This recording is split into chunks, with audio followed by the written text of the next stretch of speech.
Celebra la ciudad de Guantánamo la quinta edición del Festival de Música Chocolate con Café. Concluyó en Pinar del Río el Festival Nosotros, dedicado a las tradiciones y la cultura de ese territorio. Y exhibe el Museo Reina Sofía una muestra retrospectiva de la desaparecida artista cubana Belkis Ayón.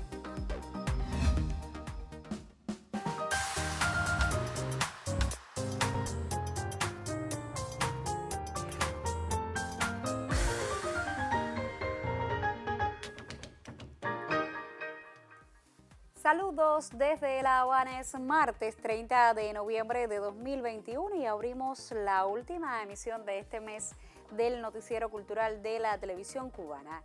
En la ciudad de Guantánamo se desarrollan las jornadas del Festival Chocolate con Café, una cita que recrea las tradiciones más genuinas de la más oriental de las provincias cubanas. La popular intérprete Ivette Cepeda, junto a su grupo Reflexión y el cantautor Raúl Paz, se presentaron en varios escenarios como parte del programa del encuentro.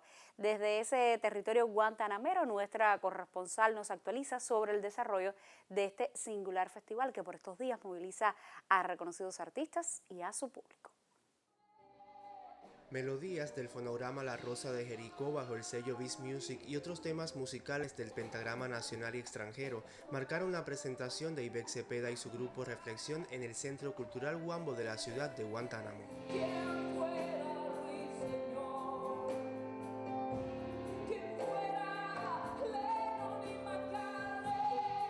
En un ambiente armonizado por la lírica de una intérprete que con su voz trasciende la intimidad, se concretó uno de los momentos más esperados del Festival Chocolate con Café.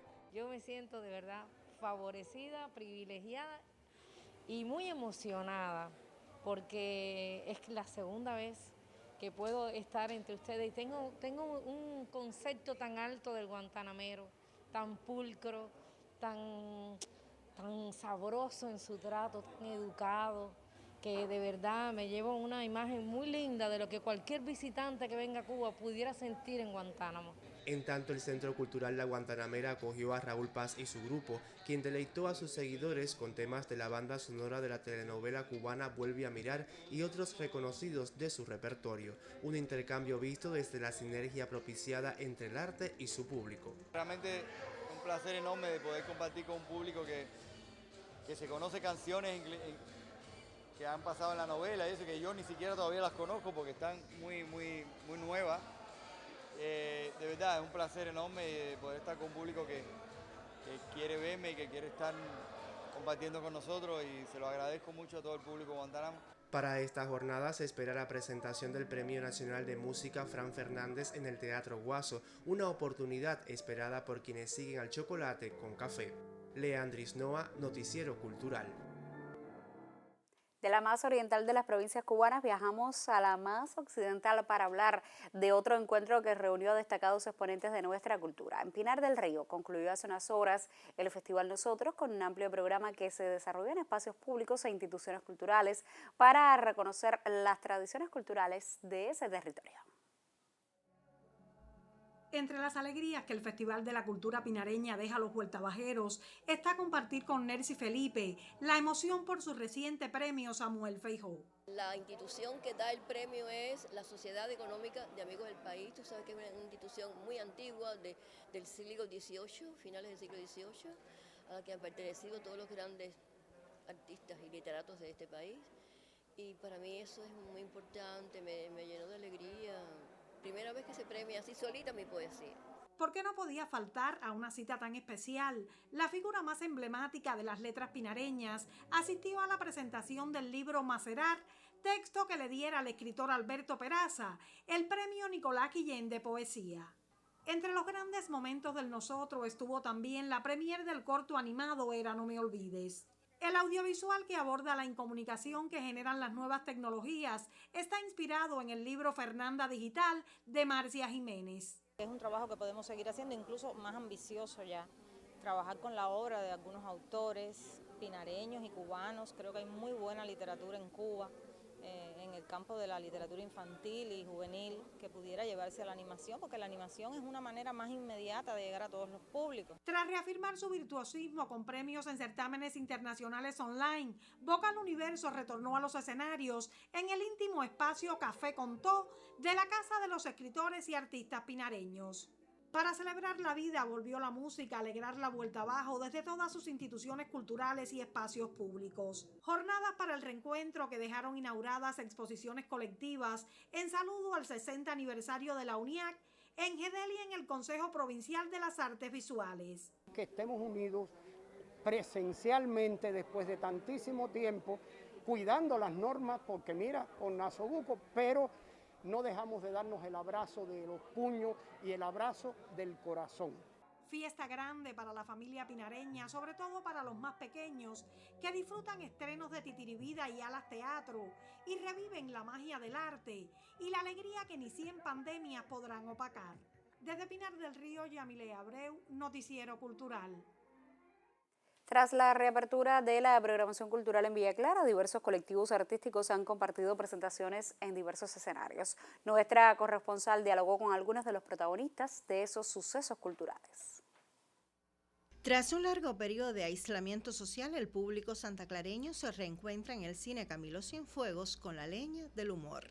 Al espectáculo que reverenció la tan gustada obra de estos humoristas, asistió en calidad de invitado Quique Quiñones, logrando entre todos una apuesta orgánica, entretenida y muy necesaria, pues además de reír y reflexionar con el arte del humor, los espectadores agradecen tener acceso a todo tipo de expresiones artísticas. Por otra parte, en las afueras del cine en el Parque Leoncio Vidal transcurrió un concierto compartido entre el Quinteto de Saxofones y la Orquesta Sinfónica de Villa Clara, esta última conmemorando su aniversario 95, ambos defensores de lo mejor de la música cubana. Nosotros estamos ahora tratando de hacer como especie de un estreno mundial de 3 movimientos de una suite que escribió el maestro César López para quinteto de saxofones y orquesta de cámara, es decir, orquesta de cuerda de cualquier institución. Realmente un quinteto de saxofones que expone la música cubana magistralmente y que ha sido una vez más, porque ya meses anteriores tuvimos la experiencia de trabajar solo con César López, ha sido una clase magistral su música, aprender de la música cubana, aprender de las particularidades de cómo tocarla, de las dicciones. El Quinteto de Saxofones en su periplo por otros escenarios actúa en la Casa de Cultura de Placetas y en el Centro Provincial para la Enseñanza Artística. También el primer día hicimos nuestro concierto en Placetas, una ciudad donde el concierto se le fue dedicado a una de las figuras más importantes en la música que dio esa región, que fue Pucho López. Siempre es muy saludable ese encuentro con los jóvenes, con los niños, tratar de darle esa inyección que ellos merecen, porque ese es el relevo, y cuando nos ven a nosotros interactuando con ellos, para ellos eso es como algo así, y nosotros de verdad que nos sentimos muy felices con ese encuentro. Estos conciertos revelan que el buen arte siempre puede ser compartido. Desde Villa Clara, Alfredo García e Hilda Cárdenas Conyedo para el Noticiero Cultural. Vamos a hacer una pausa en nuestro recorrido informativo y en el próximo segmento le estaremos hablando de literatura y sus protagonistas. No abandonen la sintonía. Enseguida estoy de regreso.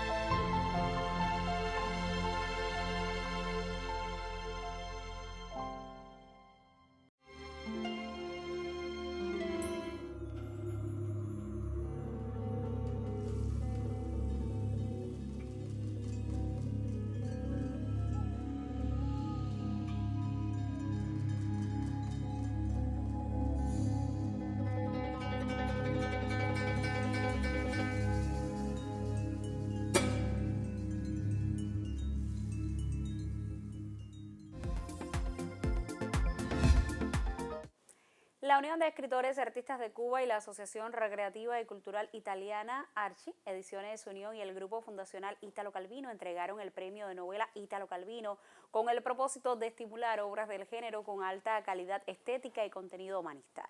La premiación se realizó en la Sala Villera de la sede de la organización como parte de las actividades por la 23ª Semana de la Cultura Italiana en nuestro país.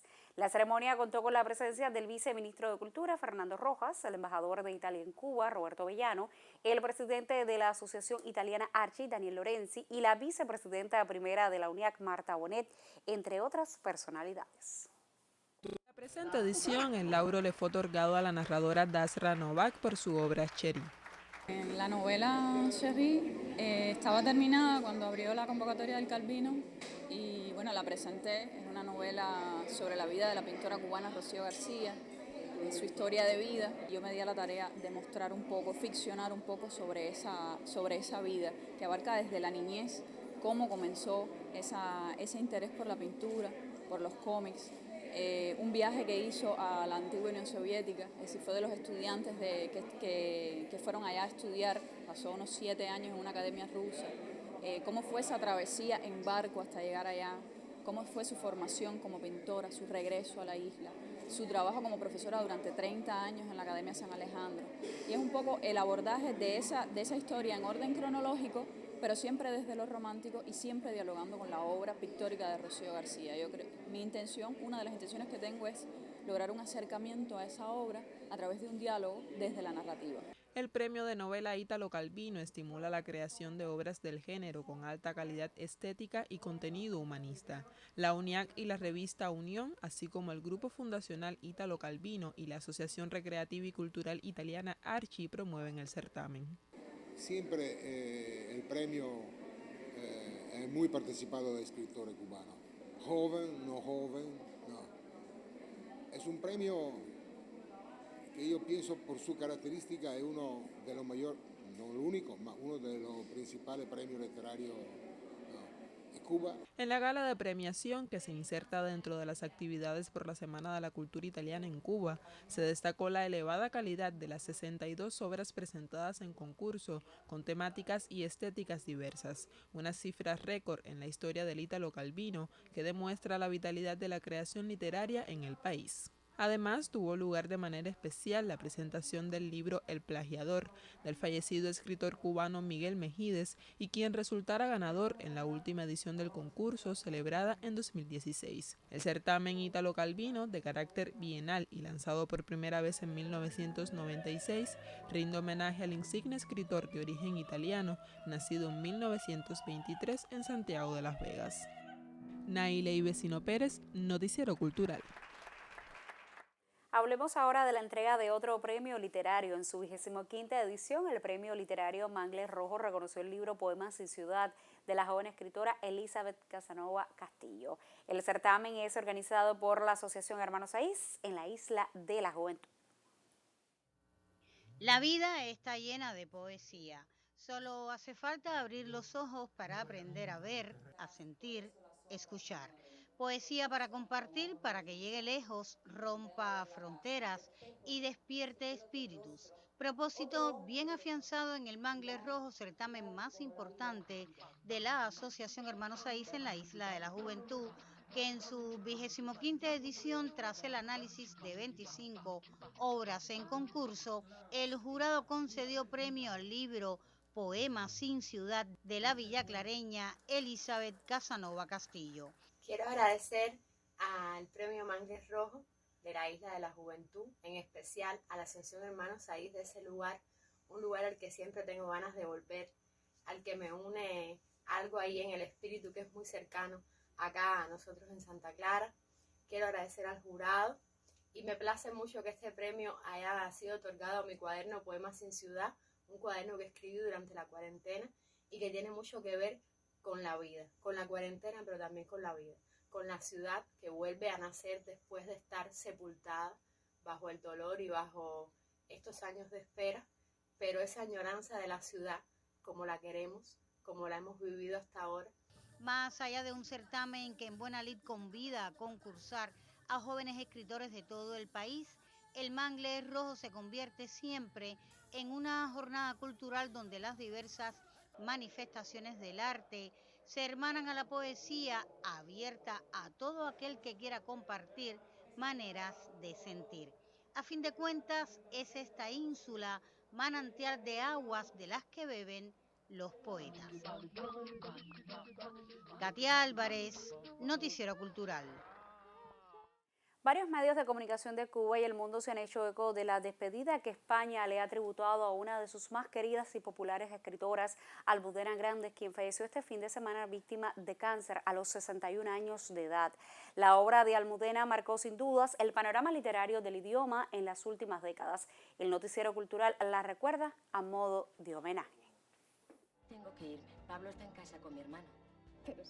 El primer acercamiento de muchos a la obra de Almudena Grandes fue una película de Vigas Lunas, inspirada en una de las novelas de la escritora, Las Edades de Lulú.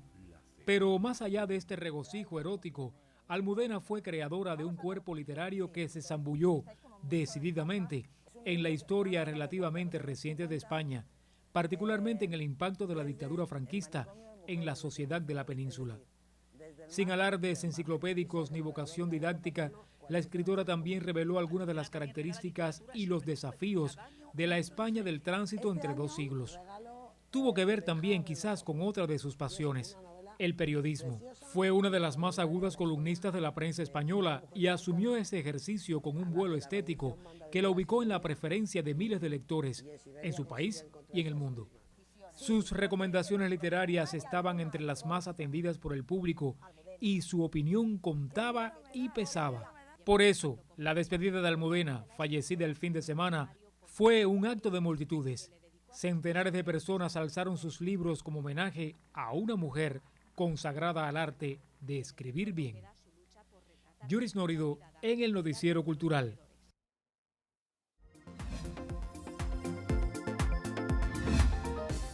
Esta semana dedicamos nuestra sección Contrapunteo a los desafíos de la antropología cultural en Cuba. Mi colega Daniel González Cabello propone un segundo acercamiento a este tema. Adentrarse en la antropología cultural cubana es acercarse a ese rico, amplio y diverso entramado cultural que compone la nacionalidad de la mayor de las Antillas. Desde un prisma multidimensional, la ciencia antropológica asume la cultura diversa, variante, rica y plural por todas esas etnias, colores que la componen.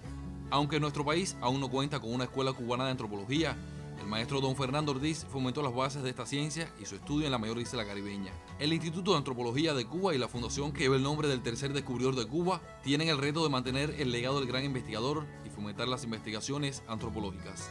El Instituto de Antropología existe desde 1962. Fue uno de los primeros institutos fundados por la Revolución. Ha tenido una trayectoria a lo largo de todos estos años. Fue centro, fue instituto, etcétera, pero se ha mantenido. Ha mantenido siempre líneas de investigación vinculadas al estudio de la nacionalidad cubana, del pueblo cubano, de la cultura cubana. La cultura es una categoría central en la antropología. Nosotros, es decir, la Fundación ha servido de trampolín, ha servido de catalizador de estas ideas antropológicas en Cuba.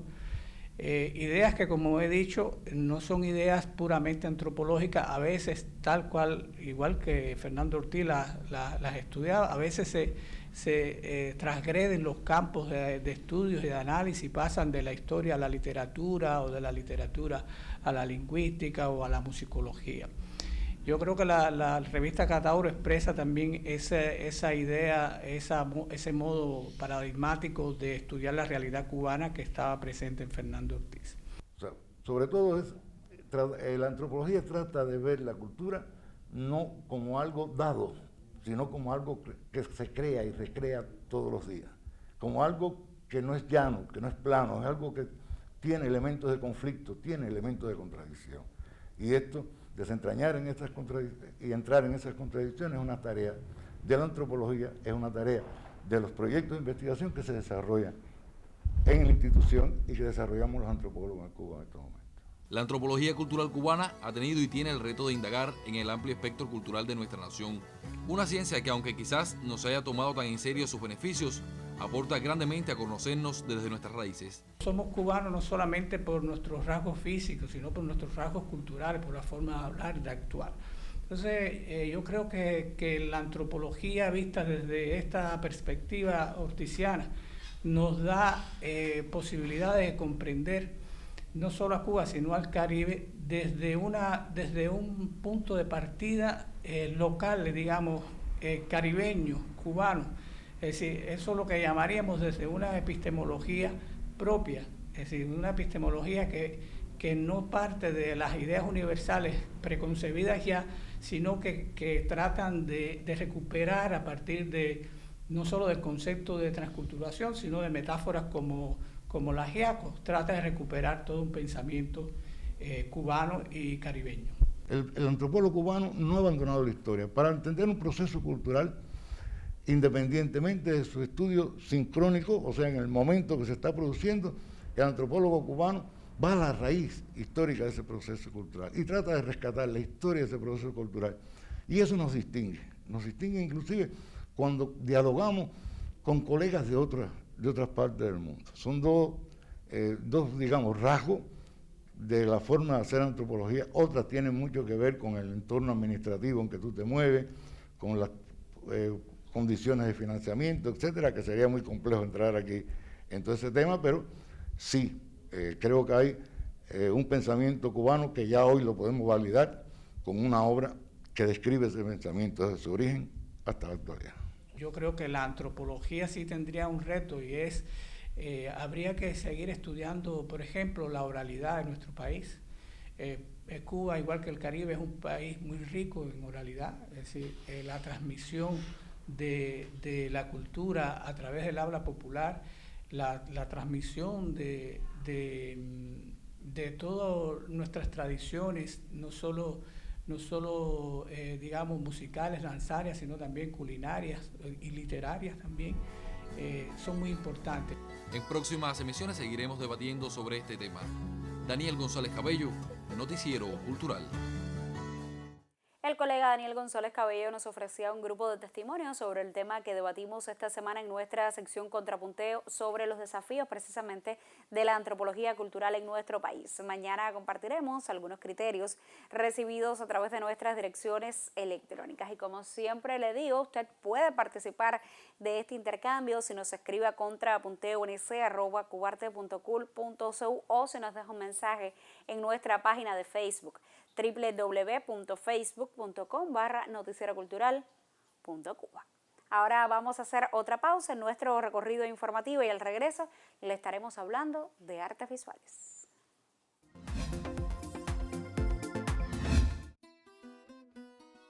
Teatro Andante llega a 30 años de vida profesional artística. Realizarán varias actividades, exposiciones fotográficas, estrenarán un videoclip, presentarán un libro con su historia, estrenarán obras de teatro y un nuevo espacio online dedicado a los niños. Mundo de Duendes.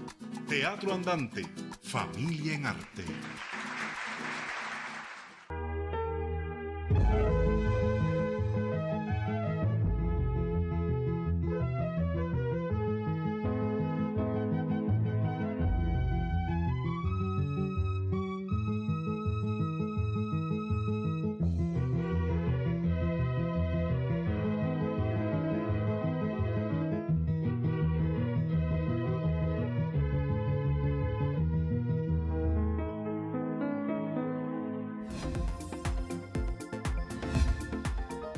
La tercera Bienal del Diseño Cubano se desarrollará en 2022 y desde Santiago de Cuba, su sede junto a la provincia de Camagüey, ya se proyecta la venidera edición. La colega Karina Sotomayor dialogó con la presidenta de ese encuentro del diseño y ya nos ofrece detalles en el siguiente reporte. En Santiago de Cuba, los diseñadores escucharon de primera mano las coordenadas de la tercera edición de una Bienal que para el 2022 pondrá en práctica la premisa más allá de lo posible. Se habla sobre las pretensiones de la Bienal del Diseño Cubano. Desde que nos soñábamos las Bienales y no eran un hecho, siempre pensamos en que Santiago fuera una subsede importante, como también lo ha sido Camagüey, y como probablemente sin generar expectativas todavía tácitas con niveles de definición, porque estamos justamente en los trabajos previos, tiene que contar con alguna otra ciudad más que pueda sumarse a esta tercera bienal en construcción. La COVID-19 impone un antes y un después en todas las sociedades y la Bienal asume como pulso todas esas alternativas puestas en práctica para asumir la nueva normalidad. Estamos decididos a construir esta tercera bienal desde el espacio de la experiencia, ¿por qué no? Y pensándonos cada vez más el diseño en la piel del usuario. La Bienal pondrá todas las luces a las demandas del usuario. Será espejo de las necesidades en ámbitos como luminarias, mobiliario, confecciones, calzado y accesorios. La tercera edad tendrá apartado importante en la edición de 2022, que tiene como urgencia además la inclusión desde todas las perspectivas. Y nos ilusiona también mucho un apartado que tiene por primera vez la Bienal, que es dedicado a la infancia. Todo el tema lúdico, por todo lo que ha ocurrido en el ámbito del COVID, la familia, las madres, los padres, los abuelos, todos los familiares, los amigos, nos hemos tenido que montar unos escenarios de juegos, de buenas prácticas para entretener por todos los 2 años de recogimiento, de aislamiento, donde la familia cubana se ha tenido que reinventar a sí misma para poder tener los niños tranquilos. La Bienal favorecerá varias zonas para las exposiciones y el debate y se reclama desde los inicios el intercambio más profundo con el diseñador local. Carlos Fernández y Karina Sotomayor, Noticiero Cultural. Y el Museo Reina Sofía en Madrid, en colaboración con el Belkis Ion Estate, han organizado la primera muestra retrospectiva en Europa de la destacada grabadora cubana fallecida en 1999. Al cierre de esta emisión, le contamos. Desde rostros enigmáticos, anónimos, unos ojos miran intensamente al espectador. Son las coreografías de Belkis Ion que recrean un mundo no siempre a la vista de todos. No es un mundo que se prodigue, tiene mucho de la introspección de ciertos ritos, pero la poética de Ion sigue siendo poderosa, alumbra con un lirismo y una belleza por momentos arduos, zonas en las sombras del acervo nacional. La muestra retrospectiva que exhibe el Reina Sofía reúne piezas de varias etapas creativas de la artista, desde sus investigaciones en torno a la sociedad secreta Bacuá, pasando por sus grabados al blanco y negro en la década de 1990, hasta obras de gran formato, de un decidido carácter escenográfico. Este acercamiento al ritual es punto de partida para profundas reflexiones éticas, estéticas e ideológicas. Como reconoce una nota del museo, este conjunto trasciende el enfoque etnoidentitario o de género para abordar un universo complejo de relaciones, emociones y conflictos, tales como el arrepentimiento, la salvación, el miedo o la necesidad de trascender la memoria colectiva. Es el universo de Belkis Ion, oscuro y dramático, expresión sobre todo en sus últimas obras de profundos conflictos existenciales, de la angustia que marcó el itinerario creativo de una de las más significativas artistas cubanas de la segunda mitad del siglo pasado.